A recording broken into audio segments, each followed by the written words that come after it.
नमस्कार विद्यार्थीहरू, तपाईहरुलाई स्वागत छ नेपाल अनलाइन स्कुलको युट्युब च्यानलमा। हाम्रो युट्युब च्यानलमा कक्षा नर्सरीदेखि मास्टरसम्मका सबै विषयका सबै भिडियोहरू उपलब्ध छन्। तपाईहरुले युट्युबमा गएर अथवा फेसबुकमा गएर नेपाल अनलाइन स्कुल भनेर सर्च गरेर हाम्रो भिडियोहरू हेर्न सक्नुहुनेछ। हामीले हरेक कक्षाको हरेक विषयको ओल्ड क्वेसन सोलुसन, मोडल क्वेसन सेटको सोलुसन, च्याप्टर वाइज क्वेसन सेटको सोलुसन, कन्सेप्ट बेस्ड क्वेसन सेटका सोलुसन यी सबैको भिडियो बनाएर हालेका छौँ। तपाईहरुले फेसबुकमा, टिकटकमा, भाइबरमा पनि हाम्रो नेपाल अनलाइन स्कुलको ग्रुपहरुमा जोइन भएर यी भिडियोहरू हेर्न सक्नुहुन्छ। आफ्नो नलेजलाई बढाउन सक्नुहुन्छ, आफ्नो कन्सेप्टलाई क्लियर गर्न सक्नुहुन्छ, साथसाथै आफ्नो एक्जामलाई पनि राम्रो गर्न सक्नुहुन्छ। र हाम्रो भिडियोलाई लाइक र शेयर गर्न नबिर्सनु होला। कृपया हाम्रो युट्युब च्यानललाई सब्स्क्राइब गरिदिनु होला भनेर अनुरोध गर्दै म कृष्णदास आजको कक्षा सञ्चालन गर्न गइरहेको छु। सधैँ चाहिँ हामी उपस्थित भइसकेका छौँ र आज चाहिँ हामी कक्षा 7 को नेपाली विषयको काली गण्डकीको किनारै किनार भन्ने जुन हामीले नियात्रा पढेका थियौँ, त्यो नियात्राको चाहिँ अभ्यास खण्डमा गइरहेका छौँ।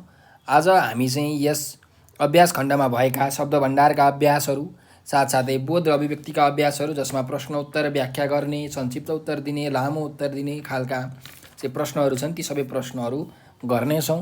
तपाईहरुले एकदम ध्यानपूर्वक सुनेर यसका उत्तरहरू चाहिँ आफ्नो कापीमा उतार्नु होला, लेख्नु होला है त। ल त्यसो भए म सबैभन्दा सुरुमा 1 नम्बरको अभ्यासमा गए। शब्द भण्डारको तालिकामा दिएको विषयवस्तु पढ्नुहोस्, मौलिक र आगन्तुक शब्दका बारेमा जानकारी लिनुहोस् भनेर भनेको छ। अब पहिला यो पढौँ, त्यसपछि हामी मौलिक शब्द भनेको के हो, आगन्तुक शब्द भनेको के हो, त्यसको विषयमा चर्चा परिचर्चा गर्ने नै छौँ है त।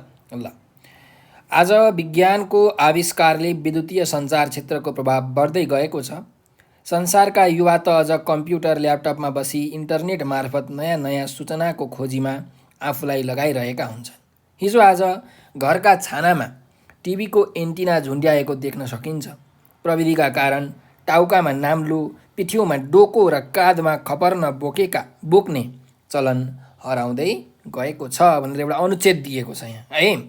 अब यहाँ छ मौलिक शब्द र आगन्तुक शब्द। मौलिक शब्दमा तत्सम र तद्भव भन्ने छन् र अर्को छ आगन्तुक शब्द। अब के हो त यो शब्द भनेको, हेर्नुहोस्, नेपाली भाषामा जति पनि शब्दहरू छन्, जति पनि शब्दहरू तपाईले सुन्नु भएको छ, देख्नु भएको छ, ती सबै यी तीनै प्रकारका शब्दहरूमा चाहिँ समावेश हुन्छन्। शब्दहरू जम्मा 3 प्रकारका छन् हैन। शब्दका स्रोतहरू भनौँ अझ, शब्दका स्रोत, सोर्सेस अफ द वर्ड्स कतिवटा छन् त? 3 प्रकारका छन्, तत्सम, तद्भव र आगन्तुक। तत्सम र तद्भवलाई हामी मौलिक शब्द भनेर भन्छौँ, हाम्रो मूलको शब्द हैन। भने आगन्तुक भनेको चाहिँ विदेशबाट आएको शब्दहरू। अब हेरौँ है त, तत्सम शब्द भनेको चाहिँ के हो भन्दाखेरि ठ्याक्कै संस्कृतको शब्द जस्ताको तस्तै जुन नेपाली भाषामा आएको छ त्यो भनेको तत्सम शब्द हो। तद्भव शब्द भनेको चाहिँ संस्कृतको शब्दबाट रूप फेरिएर आएको शब्दलाई तद्भव शब्द भनेर भनिन्छ भने आगन्तुक शब्द भनेको चाहिँ अब नेपाली जातिमा अरू अन्य जातिहरू पनि छन्, जस्तो नेवारी, त्यस्तै मगर, गुरुङ, त यिनीहरूको पनि आफ्नो भाषा छ नि त। हो, त्यो भाषाबाट आएको शब्द, नेपालीमा आएको शब्दलाई आगन्तुक शब्द। त्यस्तै विदेशबाट आएका अङ्ग्रेजी, फारसी, पोर्चुगलबाट आएको, अरबबाट आएको, फ्रेन्च भाषा, चिनिया भाषाहरूबाट आएको नेपाली भाषाहरूलाई हामी आगन्तुक शब्द भनेर भन्छौँ। ठिक छ। अब यहाँ तत्सम शब्दहरू दिएको छ, हेर्नुहोस्, विज्ञान, आविष्कार, विद्युतीय सञ्चार, क्षेत्र, प्रभाव, युवा, सूचना, प्रविधि, चलन, यो भनेको चाहिँ तत्सम शब्द हो। अब तद्भव भनेको चाहिँ रूप बदलिएर आएको, आज, अझ, नयाँ, हिजो, घर, छाना, टाउको, पिठ्यौँ, डोको, नाम्लो, काँध हैन। अनि आगन्तुक भनेको विदेशबाट आएको, कम्प्युटर, इन्टरनेट, टिभी, एन्टिना, सहर, ल्यापटप, खपर्न।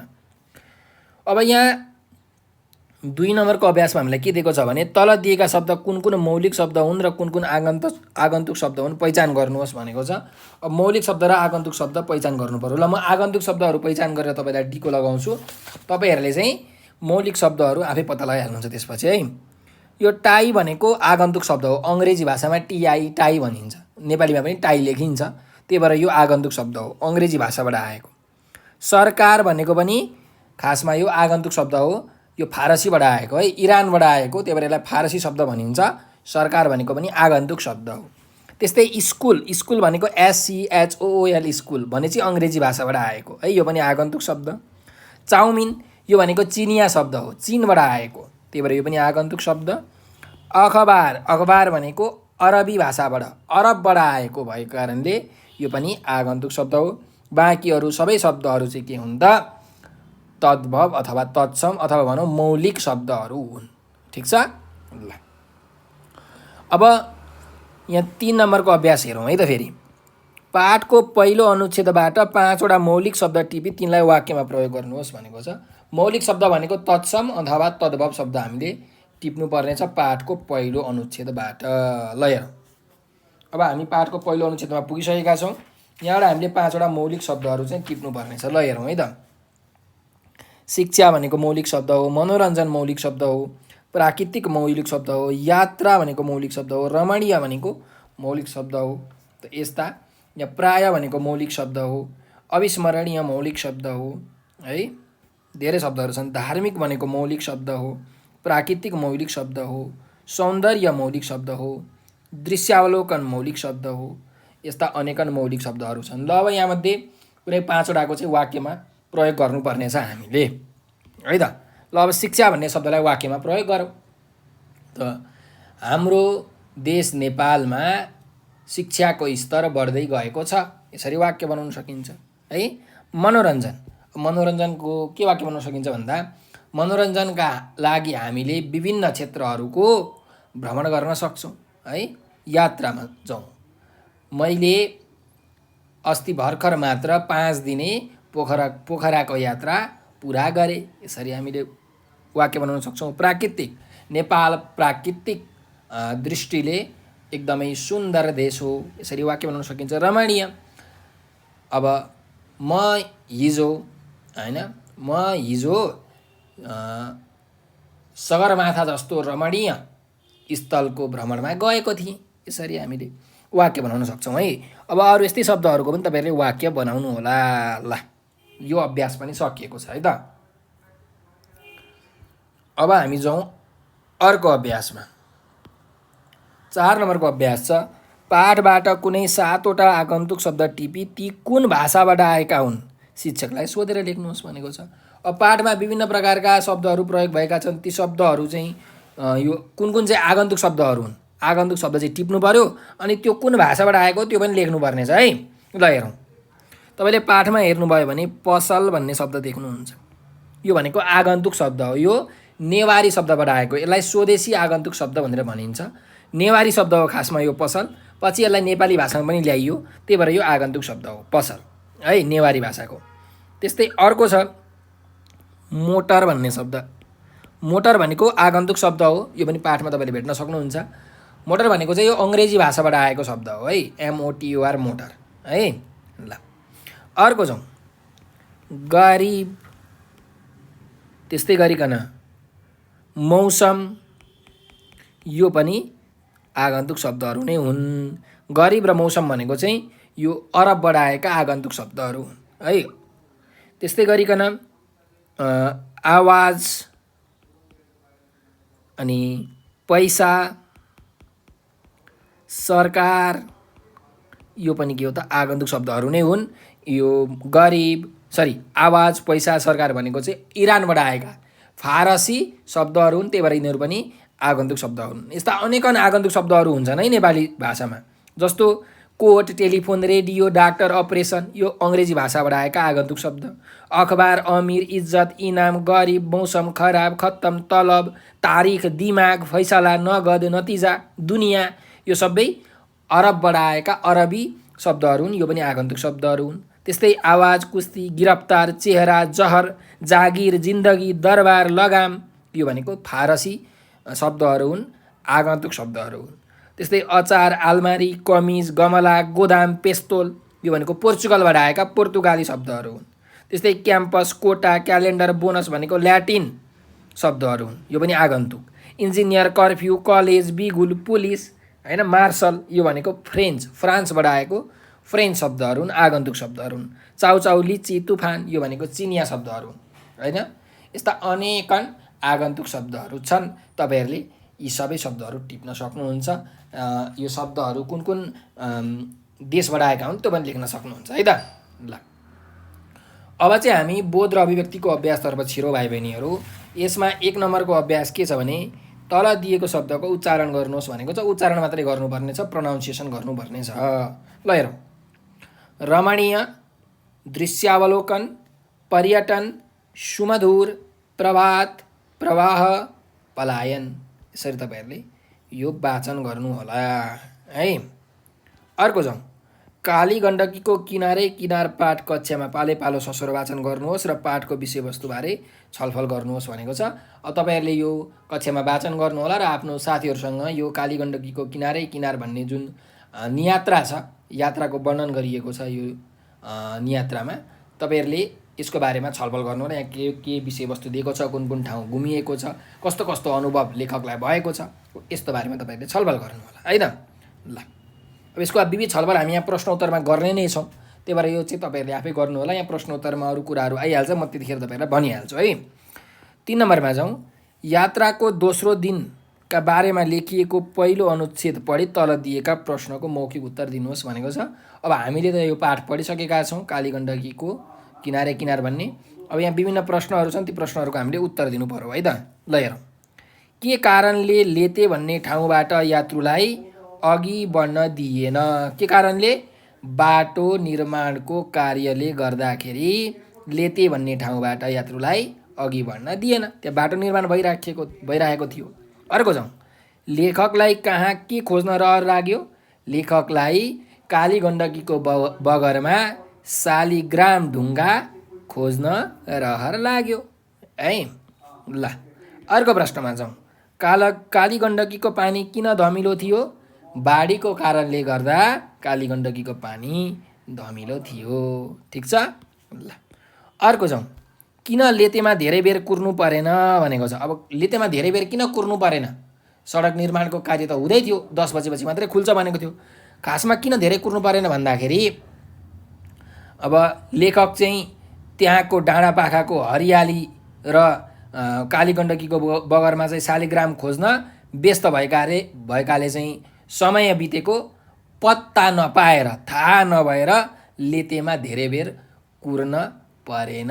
यसरी लेख्नु पर्यो है तपाईँहरूले, किनकि त्यहाँ उनीहरू डाँडापाखाको हरियालीमा रमाउन व्यस्त थिए, शालिग्राम खोज्न व्यस्त थिए, उनीहरूलाई समय गएको पत्तै भएन, त्यही भएर धेरै बेर कुर्नु परेन भनेर भन्न खोजेको है।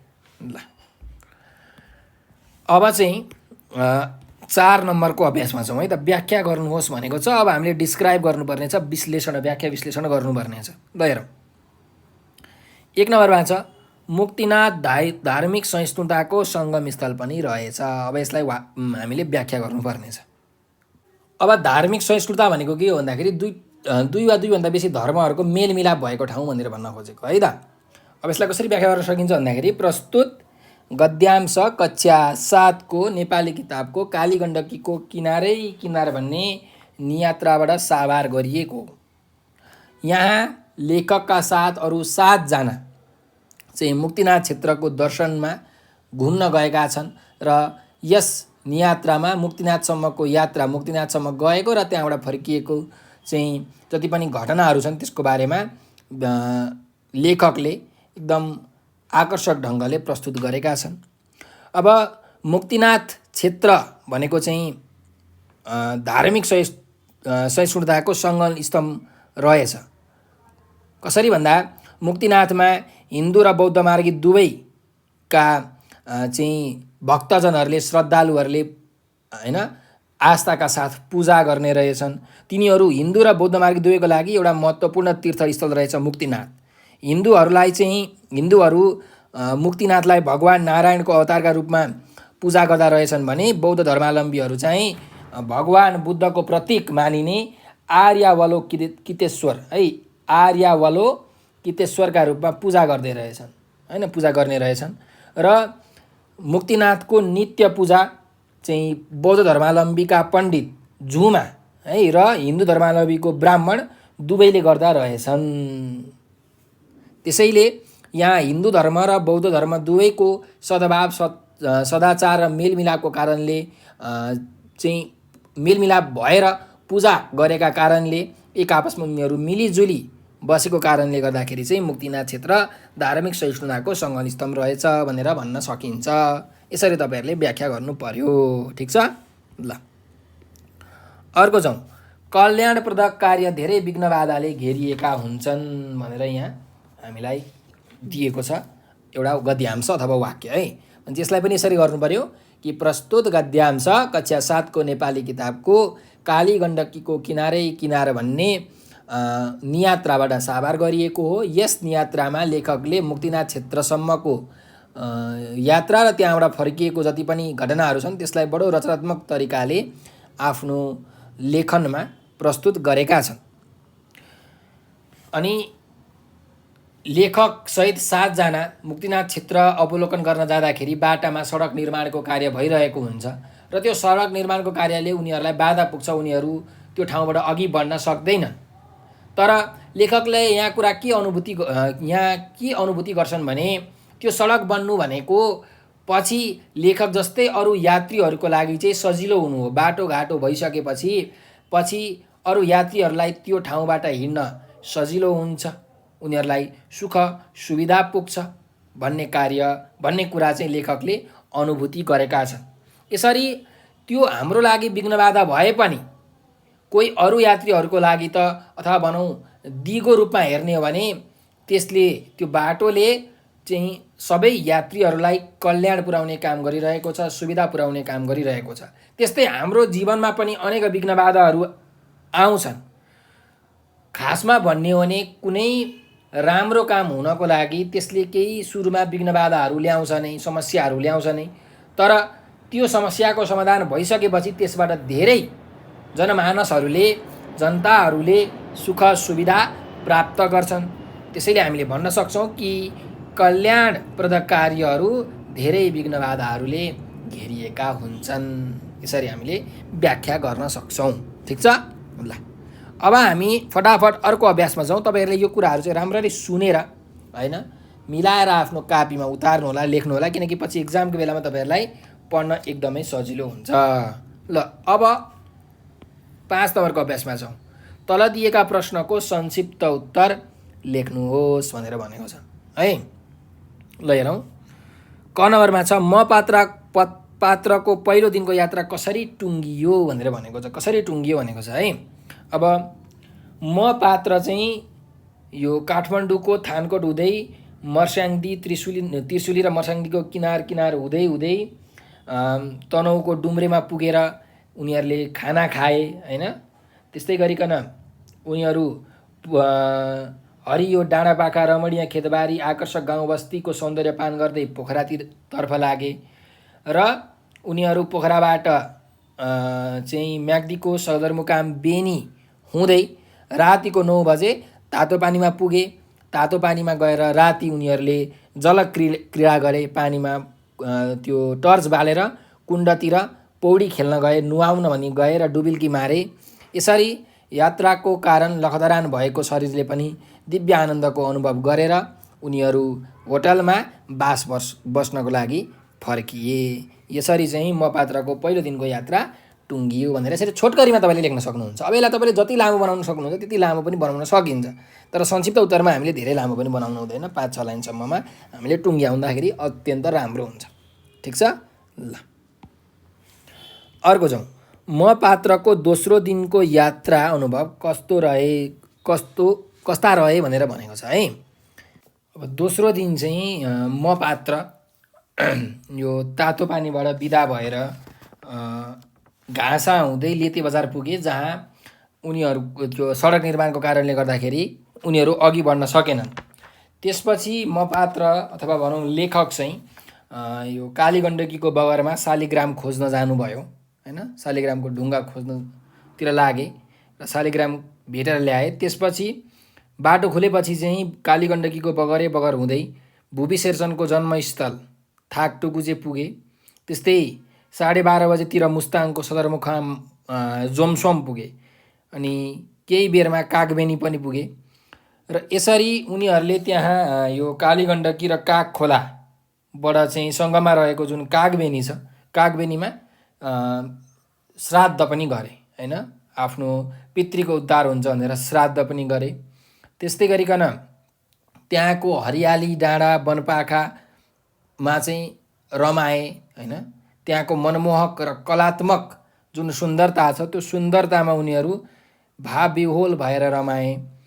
त्यस्तै गरिकन उनीहरू बिस्तारै बिस्तारै बेलुकातिर चाहिँ 4 बजेतिर मुक्तिनाथ क्षेत्रमा पुगेर त्यहाँको भगवानको दर्शन गरेर त्यहाँ भएका जुन बुद्ध मार्गी बौद्ध धर्मावलम्बीहरू र हिन्दू धर्मावलम्बीहरू थिए उनीहरूको त्यो पूजा अर्चना हेरी त्यहाँको 108 धारामा स्नान गर्दै चाहिँ पछि त्यहाँ क्यामेराहरूले फोटो खिचेर चाहिँ यता होटेलतिर आएर बास बस्न आए र बास बस्दाखेरि चाहिँ त्यो होटेल सञ्चालकसँग त्यहाँ रहेका विभिन्न हैन मुक्तिनाथ क्षेत्रमा रहेका विभिन्न वनस्पतिहरू, जडीबुटीहरू, जीवजन्तुहरू, पशुपन्छीहरूको बारेमा थाहा पाएर चाहिँ पृथ्वी चाहिँ सबैको साझा घर हो भन्ने भनाइ उनीहरूले बुझे हैन। यस्ता अनुभवहरू चाहिँ म पात्रले दोस्रो दिनको यात्रामा अनुभव गरेँ भनेर तपाईँहरूले अब यही कुरालाई मिलाएर लेख्न सक्नुहुन्छ। ल अब अर्को प्रश्नमा जाउँ। जोमसोम र त्यस वरपरका दृश्य वर्णन यात्रामा कसरी गरिएको छ भनेर भनेको छ है। जोमसोम र त्यो जोमसोम वरपरको जुन दृश्यहरू छ त्यस दृश्यको चाहिँ वर्णन यो नियात्रामा कसरी गरिएको छ भनेर हामीलाई यहाँ प्रश्नमा सोधिएको छ।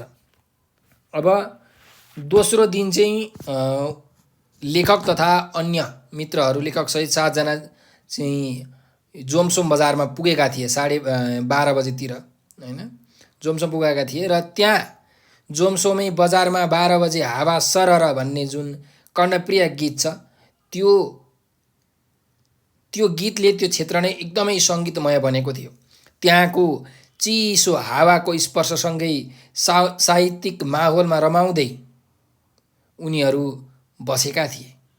त्यस्तै त्यहाँको जुन प्रकृति छ, हरियाली छ, त्यो हरियालीमा मन्त्रमुग्ध भएर उनीहरूले विचरण गरे।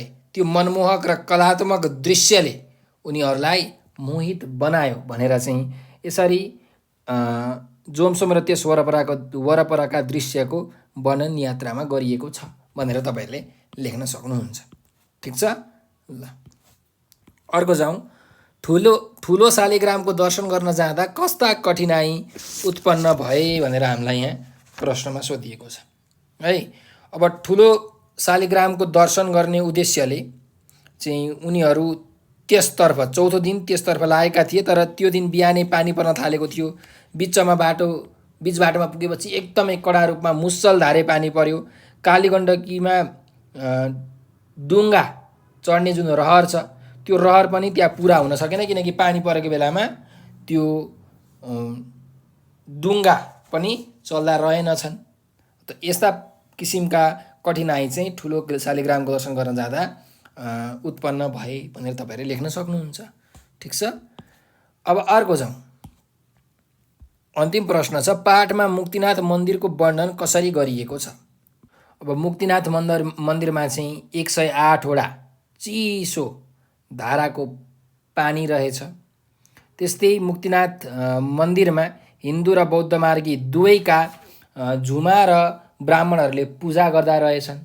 मन्दिरको नजिकै ज्वालादेवीको मन्दिर है, मुक्तिनाथ मन्दिरको नजिकै ज्वालादेवीको मन्दिर र प्राङ्गणमै 2वटा ससाना जलकुण्डहरूले गर्दाखेरि मन्दिरको शोभा बढाएका रहेछन्। त्यस्तै गरिकन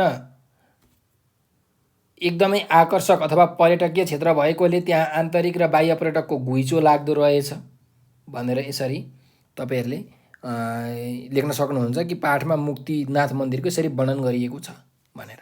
ठिक छ।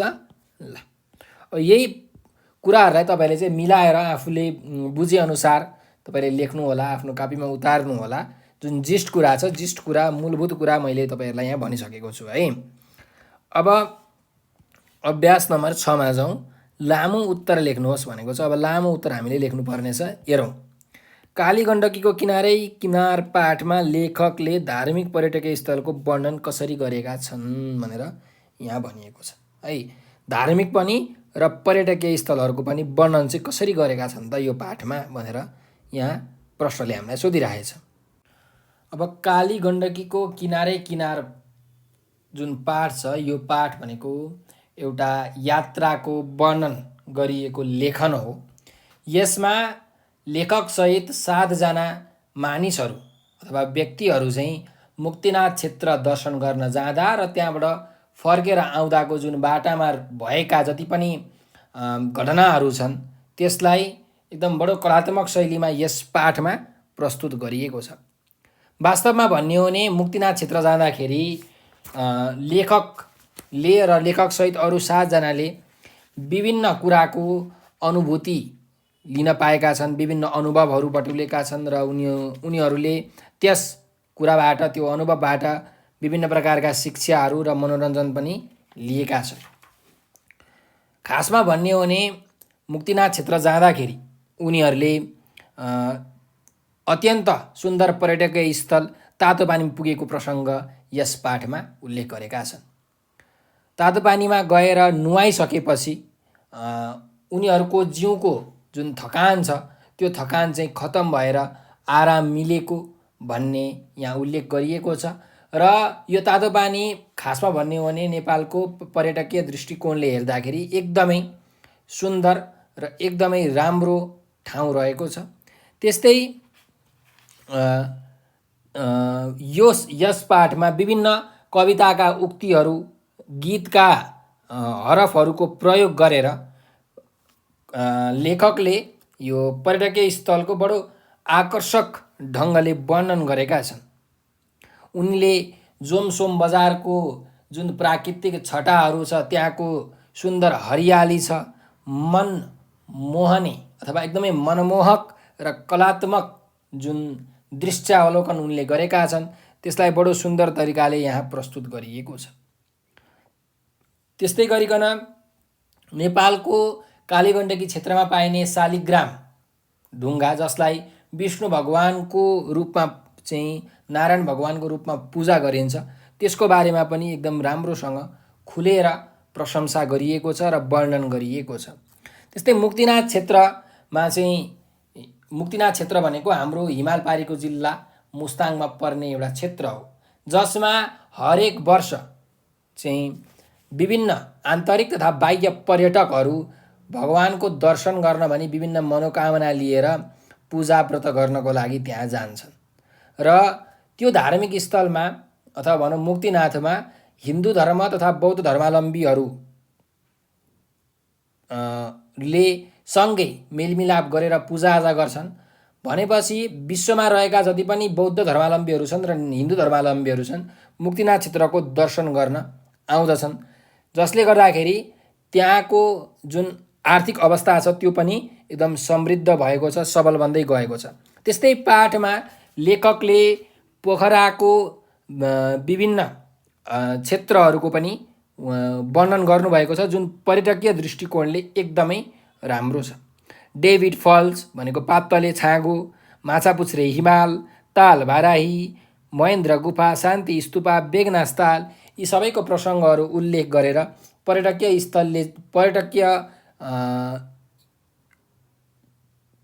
स्थलको रूपमा यस नियात्रामा लेखकले बडो सुन्दर तरिकाले व्याख्या गर्नुभएको छ। यिनीहरूको सन्दर्भ चाहिँ प्रस्तुत गर्नुभएको छ भनेर तपाईँहरूले यसरी लेख्न सक्नुहुन्छ। अब यहाँ छुटेका अरू कुराहरू पनि तपाईँहरूले जोड्न चाहिँ सक्नुहुन्छ है त।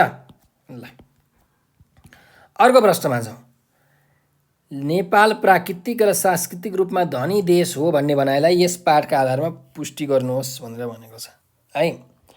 अब खास भन्ने हो भने नेपाल बहुजातीय बहुभाषिक देश हो। यहाँ विभिन्न प्रकारका जात जातिका मानिसहरू बसोबास गर्छन्। उनीहरूले विभिन्न प्रकारका भाषाहरू बोल्दछन् र उनीहरूको ल्वाइ ख्वाइ, त्यस्तै गरिकन चालचलन, संस्कृतिहरू पनि विभिन्न प्रकारका छन्।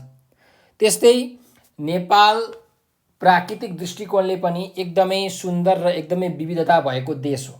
यहाँ हिमाल, पहाड, तराईमा चाहिँ विभिन्न प्रकारका वन्यजन्तुहरू, जीवजन्तुहरू, पशु पक्षीहरू पाइन्छन्। यहाँको जलवायु, मौसम पनि उचाइ अनुसार नै फरक फरक छ। त्यसैले एउटै ठाउँमा धेरै प्रकारको मौसम को अनुभूति गर्न पाइने हाम्रो देश प्राकृतिक रूपले खासमा भन्ने हो भने एकदमै धनी देश हो।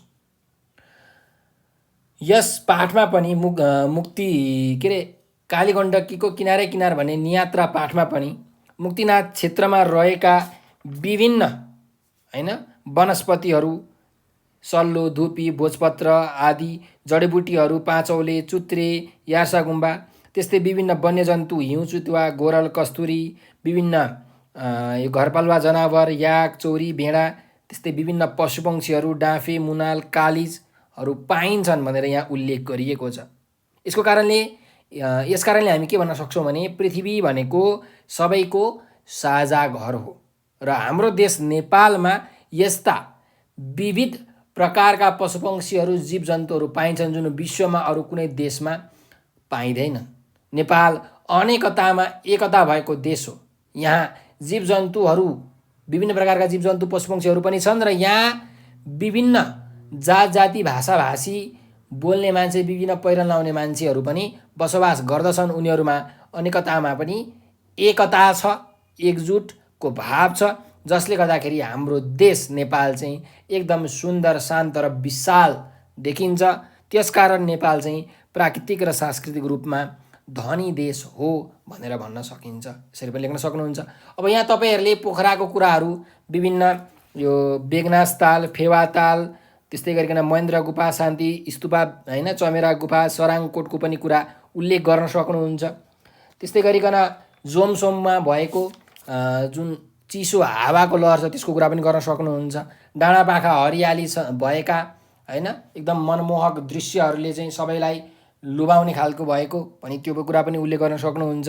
त्यस्तै गरिकन विभिन्न यो मुक्तिनाथ मन्दिरमा चाहिँ यो हिन्दू धर्म मान्ने र बौद्ध धर्मी मान्ने जति पनि धर्मावलम्बीहरू छन् ती धर्मावलम्बीहरू एकजुट भएर मेलमिलापले चाहिँ सहकार्य गर्दै त्यहाँ भगवानको पूजा आराधना गर्छन् भन्ने कुरा पनि जोड्न सक्नुहुन्छ। त्यस्ता विविध प्रसङ्गहरू तपाईँले जोडेर यसको उत्तर लेख्न सक्नुहुन्छ। ठिक छ ल। अब कालीगण्डकीको किनार पाहाडबाट मुख्य मुख्य घटना टिपोट गरी साथीलाई सुनाउनुहोस् भनेर चाहिँ यहाँ 7 नम्बरको अभ्यासमा छ। अब तपाईँले यस पाठमा भएका मुख्य मुख्य घटनाहरूलाई चाहिँ टिपोट गरेर आफ्नो साथीलाई सुनाउनु होला। जस्तो कि तपाईँहरूले भन्न सक्नुहुन्छ जेठ 19 गतेदेखि को चाहिँ यो 5 दिने यात्रा हो कालीगण्डकीको किनारै किनार हैन। जेठ 19 गते बिहान भक्तपुरको सूर्यविनायकबाट 2 जना र काठमाडौँको चाबेलबाट 5 जना गरी जम्मा 7 जना चाहिँ थानकोट हुँदै यो मुक्तिनाथको दर्शनको लागि निक्लेका थिए। त्यस्तै उनीहरू त्रिशुली मर्साङको किनारै किनार हुँदै तनहुँको डुम्रेमा खाना खाएर चाहिँ पोखरातिर लागे। त्यस्तै यो बाटोको क्रममा म्याग्दीको सदरमुकाम बेनी हुँदै राति 9 बजीतिर तातोपानी पुगे। त्यहाँ गएर उनीहरूले स्नान गरे हैन, नुहाएर आफ्नो जिउको थकानलाई मेटाए। त्यस्तै दोस्रो दिन उनीहरू चाहिँ आफ्नो नित्य कर्म सङ्गेर गाडी चढेर हिँडे। त्यसमा घाँसा र लेते भन्ने ठाउँमा पुगेपछि चाहिँ बाटो बिग्रेको कारणले सडक अवरुद्ध भयो, उनीहरू हिँड्न सकेनन्, गाडी अगाडि बढ्न सकेन। त्यसपछि त्यहाँ उत्रेर हरियालीहरू हेर्न थाले अनि कालीगण्डकीको बगरमा शालिग्राम नदी शालिग्राम ढुङ्गा खोज्न थाले। त्यसपछि बाटो खुलिसकेपछि चाहिँ निरन्तर उनी यो हिँड्दै गएर भुवी शेरचनको जन्मस्थल थाकटुकुचे पुगे। त्यसरी बिस्तारी मुस्ताङको सदरमुकाम जोमसोम पुगे। दामोदर कुण्डमा यो कागबेनीमा भएको दामोदर कुण्डमा तर्पण श्राद्धहरू गरे आफ्नो पितृको उद्धार हुन्छ भनेर। त्यहाँको हरियाली डाँडाहरू एकदम राम्रोसँग घुमे।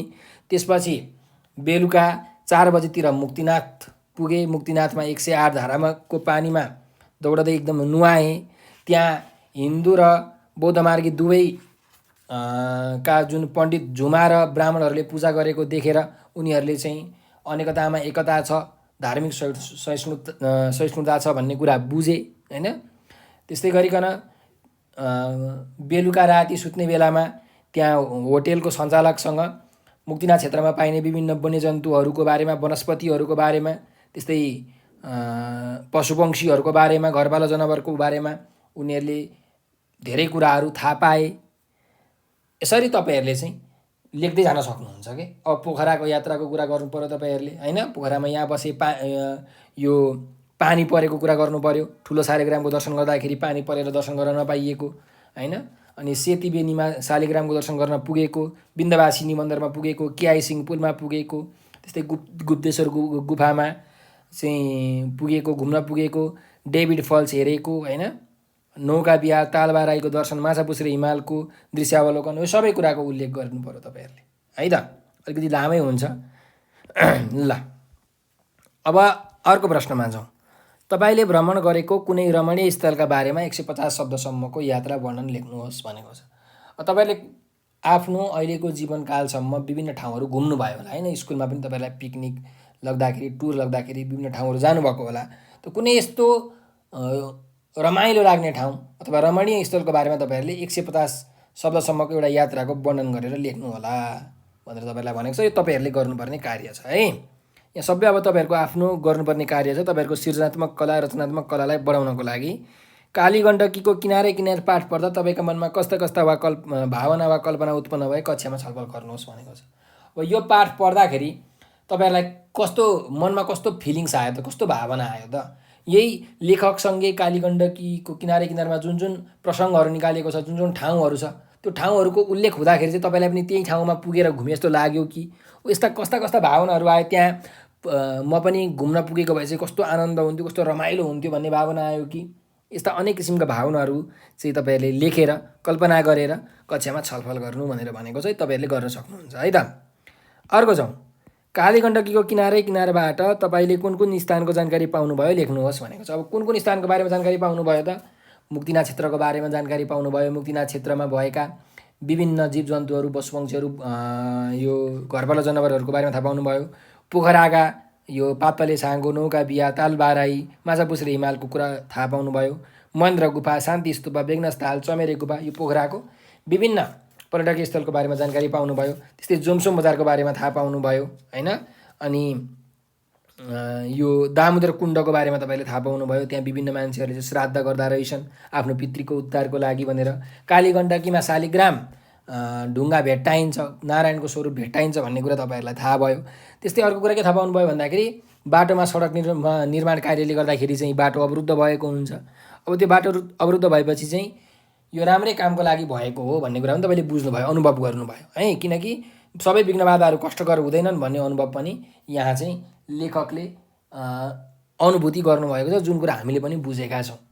त्यस्तै गरिकन यहाँ विभिन्न यो बेनी होइन, म्याग्दीको सदरमुकाम बेनीको प्रसङ्ग पनि उल्लेख गरिएको छ। तातो पानीको प्रसङ्ग उल्लेख गरिएको छ, तातो पानीको बारेमा तपाईँले बुझ्नुभयो। यस्तै कागबेनीको बारेमा बुझ्नुभयो। यस्ता विभिन्न ठाउँहरूको बारेमा तपाईँहरूले जानकारी पाउनुभएको छ। अब यही कुरा तपाईँहरूले यहाँ लेख्नु पऱ्यो है त। अनि अन्तिम प्रश्न छ, तल दिएको सन्दर्भ पढ्नुहोस् र निर्देशन अनुसार गर्नुहोस् भनेको छ। अब यो सन्दर्भ तपाईँहरूले पढ्नु होला। यहाँ अब जुन एउटा प्रश्न दिएको छ, माथिको अनुच्छेदमा म पात्रका बाल्य अवस्था र किशोर अवस्थाको स्वभाव र दिनचर्यामा भिन्नता रहेको छ। तपाईँ पनि बाल्य अवस्थामा कस्तो स्वभाव र बानीको हुनुहुन्थ्यो, अहिले किशोर अवस्थामा प्रवेश गरेपछि तपाईँको स्वभाव र बानीमा परिवर्तन आएको छ कि छैन कक्षामा सुनाउनुहोस् भनेको छ। भन्नुको मतलब तपाईँहरू सानो हुँदाखेरि तपाईँहरूको कस्तो कस्तो बानी थियो त, तपाईँले अनुभव गर्नुभएको होला, तपाईँलाई याद होला। र तपाईँ अहिले किशोर अवस्थामा आइपुग्दाखेरि चाहिँ तपाईँको स्वभावमा, तपाईँको बानीमा के कस्ता परिवर्तनहरू आएका छन्, परिवर्तन कुन कुन बानीमा परिवर्तन आएको छ, कुन कुन बानीमा चाहिँ परिवर्तन आएको छैन, हो त्यो कुरा चाहिँ तपाईँहरूले कक्षामा सुनाउनु पर्यो। ठिक छ। ल अब यो आजको कक्षा चाहिँ हामी यति नै गर्छौँ होइन। अब आउँदो दिनमा हामी अरू अरू भिडियोहरू लिएर आउने नै छौँ। तपाईँलाई यो भिडियो कस्तो लाग्यो कमेन्टमा प्रतिक्रिया दिन भने नबिर्सनु होला। र यो नम्बर 9849595895 यो नम्बर चाहिँ याद राखिराख्नुहोस् है। तपाईँहरूलाई कुनै पनि समस्या आइपरेको छ, केही कुरा जान्नु भएन, बुझ्नु भएन भने यो नम्बरको भाइबर, व्हाट्सएप र टेलिग्राममा तुरुन्त मेसेज गर्नु होला। अथवा तपाईँहरूलाई कुनै पनि क्लासको कुनै पनि सब्जेक्टको भिडियो चाहियो भने पनि यही नम्बरमा भाइबर, टेलिग्राम र व्हाट्सएपमा मेसेज गर्नु होला। सर मलाई क्लास 7को नेपालीको सबै भिडियो पठाइदिनुहोस्, सर मलाई क्लास 7को म्याथको सबै भिडियो पठाइदिनुहोस् भनेर यसरी मेसेज गर्नुहोस्। हामीसँग जे जति भिडियोहरू छन् ती सबै भिडियोहरू हामी तपाईँहरूलाई पठाइदिन्छौँ। ठिक छ। र हाम्रो भिडियोहरूलाई कृपया लाइक र सेयर गर्न नबिर्सनु होला। हाम्रो YouTube channel Nepal online school भन्ने छ। भाइबरमा, फेसबुकमा, टिकटकमा पनि नेपाल अनलाइन स्कुल भन्ने एकाउन्ट छ, ग्रुपहरू छ। त्यो ग्रुपहरूमा जोइन हुनु। हामीले तपाईँहरूको लागि भनेर 25,000 भन्दा धेरै भिडियोहरू हालेका छौँ, जुन तपाईँहरूको लागि पनि आवश्यक पर्न सक्छ। सो हाम्रो युट्युब च्यानललाई कृपया सब्सक्राइब गरिराख्नुहोस्। टिकटकमा, फेसबुकमा हामीलाई फलो गरिराख्नुहोस्, किनकि हामीले नयाँ नयाँ कन्टेन्टहरू, नयाँ नयाँ भिडियोहरू हालिरहेका हुन्छौँ। हामी समय समयमा लाइभ क्लासमा आइरहेका हुन्छौँ। त्यो लाइभ क्लासमा जोइन भएर आफ्नो समस्याहरू तपाईँहरूले हामीलाई सोध्न सक्नुहुन्छ। तर तपाईँलाई थाहा पाउनु पऱ्यो नि त कुन बेला लाइभ क्लास हुन्छ भनेर। यो तपाईँहरूले हामीलाई सब्सक्राइब गर्नुभएको छ भने हाम्रो लाइभ क्लास भएको बेलामा नयाँ भिडियो हालेको बेलामा तपाईँको मोबाइलमा नोटिफिकेसन आउँछ। त्यो नोटिफिकेसनलाई क्लिक गर्ने बित्तिकै तपाईँ हाम्रो क्लासमा जोइन हुन सक्नुहुन्छ र आफ्नो समस्याहरू सुल्झाउन सक्नुहुन्छ, सल्भ गर्न सक्नुहुन्छ। ठिक छ। त्यसैले हजुरहरूको साथ र सहयोग चाहिँ यसरी नै सदैव रहिरहोस् भनेर म कामना गर्दै आज चाहिँ म बिदा लिन चाहन्छु। तपाईँहरूले आफ्नो अमूल्य समय दिएर यो भिडियो अन्तिमसम्म दिनुभयो त्यसको लागि हजुरहरूलाई धेरै धेरै धन्यवाद।